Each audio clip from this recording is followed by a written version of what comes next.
berbicara tentang ilmu tafsir. Ada beberapa ulama yang menghindari kata tafsir karena makna tafsir itu memaknai atau menduga apa yang dikehendaki Allah. Tentu itu sulit. Satu, bahwa faktanya kita sudah tidak bisa komunikasi dengan Allah karena tidak ada wahyu lagi. Sehingga dari kehati-hatian ini pernah suatu saat Abu Bakar ditanya,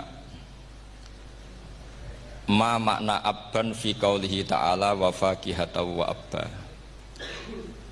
Beliau menjawab, saya tidak lagi pantas hidup di atas bumi, di bawah naungan langit, jika saya mengatakan naqulu fil Quran, jika saya harus berpendapat tentang Quran apa yang tidak saya ketahui.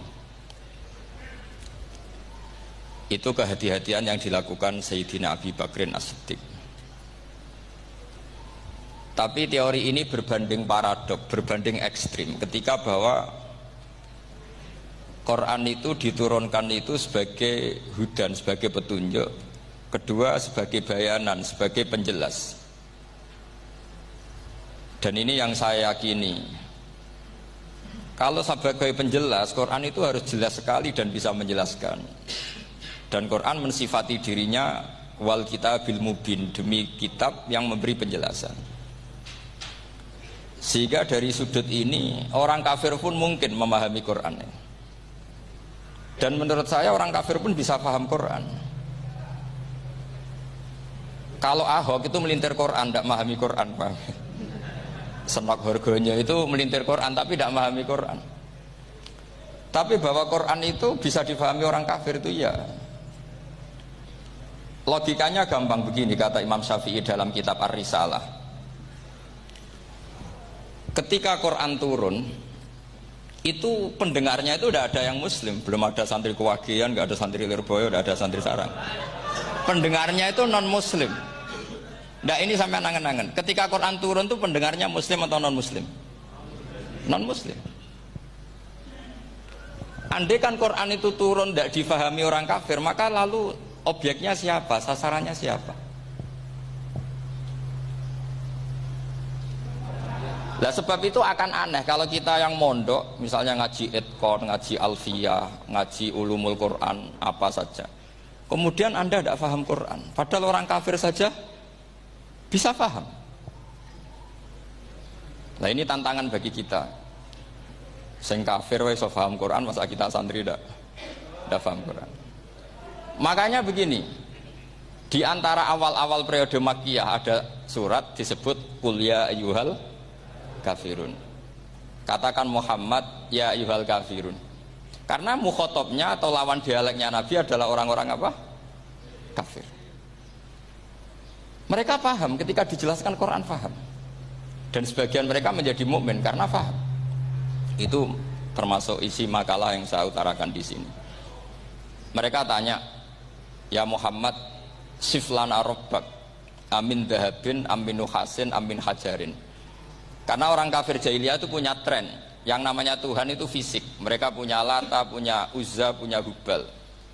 Sehingga kalau Tuhan-Tuhan kita ini dari batu Muhammad, katanya Anda punya Tuhan yang berbeda. Lalu Tuhan Anda ini dari emas atau dari perak. Turunlah ayat Qul huwallahu ahad Allahus samad. Lagi-lagi mukhatabnya adalah orang kafir. Makanya ini juga akhirnya jadi ilmu madhab, ilmu tentang firqah-firqah dalam Islam. Bahwa kesalahan terbesar orang Khawarij sebagaimana yang dikutip Imam Bukhari, nanti saya mencari di juz 4 atau di juz 3, pokoknya di bab Babu Qitalil Khawarij, karena Imam Bukhari punya adat diulang-ulang.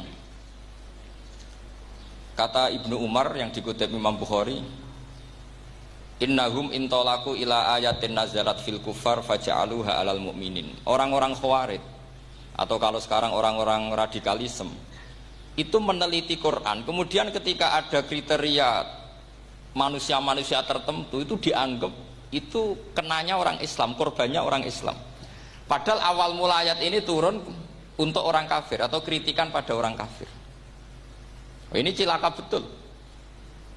Karena logikanya seperti yang dikatakan Imam Syafi'i, ketika Quran turun, ini nggak ada orang Islam, yang ada orang kafir.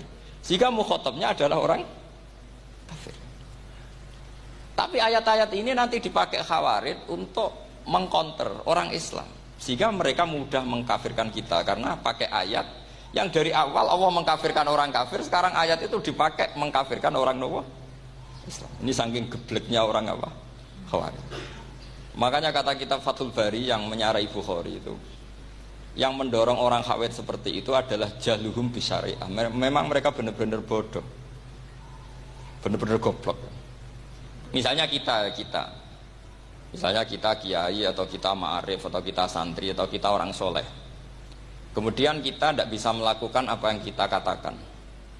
Terus kita oke lah, kita kena kritik misalnya atakmurunan nasabil birri watan sauna anfusakum wa antum taslunal kitab. Terus kita katanya bisa ngomong tapi tidak bisa melakukan, terus dikritik dengan ayat itu mestinya tidak tepat. Karena itu asbabun nuzulnya adalah orang-orang Yahudi karena tahu bahwa sifat Rasulullah itu ada di Taurat, mereka menyuruh keluarganya itu masuk Islam, tapi mereka sendiri tidak mau Islam. Kemudian turunlah ayat atakmurunan nasa bil birri wa tansawna anfusakum wa antum taslunal kitab afala ta'qilun. Sekarang perbandingannya begini, misalnya ada orang Islam, taruh saja Zaid itu maling, ya maling, konsisten dia malingnya sampai tua. Terus menurut anda Zaid yang muslim ini, Zaid itu muslim tapi maling, jangan bilang maling tapi muslim, dia tuh ya. Kemudian Zaid bilang ke anaknya, "Cung, kowe aja dadi maling, dadi santri sing soleh, sing maling bapak tok." Ndak. Ini menurut analisis usul fikih. Ngomongnya Zaid itu benar apa salah? Benar kan? Nasihatnya ya benar, ngomongnya juga benar. Kamu tidak bisa ngeritik Zaid. Kamu bisa ngomong tapi tidak bisa melakukan, tidak bisa. Fa innal amra bil ma'ruf wajib. Wal qawla bil ma'ruf ya wajib. Wal qawla bil haqqi ya wajib. Jadi itu hal yang berbeda. Misalnya fa innal amra bil ma'rufi wajibun, memerintahkan barang baik itu baik. Wa innal qawla bil haqqi ya wajib, mengatakan yang hak itu ya wajib. Berarti Zaid tetap kena khitab. Kamu harus nasihati anak secara benar. Kamu juga harus ngomong hukum secara benar. Lalu ketika Zaid ngomong hukum secara benar, "Cung aja maling, maling ku dosa.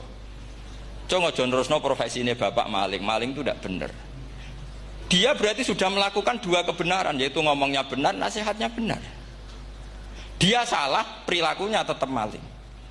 Tapi jangan karena dia maling lalu omongannya enggak salah juga, berarti salahnya malah tiga. Makanya ini pentingnya ngaji sama ulama, sama ahli usul fikih. Jadi tidak bisa dicampur adukkan. Zaid gagal dalam perilaku, tapi jangan gagal lagi di nasihat. Nanti kalau dia tidak nasihati, maka anaknya terus maling, alasannya niru bapaknya. Karena bapaknya kalau mau nasihati nanti disemprit sama santri-santri, "Pak, sampean ora oleh nasihati anake ora usah maling, sampean dhewe maling." Oh, tidak bisa cara usul fikih. Itu malah yudraku kulluh, la yudraku napa? Kulluh, atau bahasa populernya al-maisur la yasqutu bil ma'sur. Misalnya kita sebagai kiai hanya bisa takrib, hanya bisa jurumiyah. Apa muda Fathul Mu'in si abote, bulet, maknanya bulet. Kamu tidak boleh ngomong gini, "Cung, kowe sebagai muridku kudu nurut aku. Nak gurumu goblok tok takrib, kowe tok takrib wae. Gak oleh ngelangkai guru, gak sopan gitu misalnya." Gak boleh gitu. Tetap kita ngomong, "Cung, kowe aja koyok aku. Kowe kudu alim Fathul Mu'in, alim Fathul Wahhab." Sama tidak bisa protes, Pak Guru sendiri tidak bisa. Kebenaran tetap sebagai kebenaran, meskipun kita tidak kuat melakukan atau tidak bisa melakukan. Lagi-lagi ayat itu sebenarnya ada untuk kita, untuk orang Yahudi, atakmurunan nasa bil birri wa tansawna anfusakum wa antum taslunal kitab. Sebab itu istidlal dengan Quran itu memang resikonya tinggi kalau tidak bagi mutabakhir, karena ya itu tadi, ini harus ada pengetahuan yang luas tentang asbabun nuzul, tentang kriteria. Nah, kalau terpaksa, saya katakan terpaksa, kalau terpaksa kita itibar itu boleh, tapi itu terpaksa. Bahwa Allah mengkritik orang yang bisa ngomong tapi tidak bisa melakukan. Tapi itu secara usul fikih itu runyam. Teori ini runyam sekali, fatal.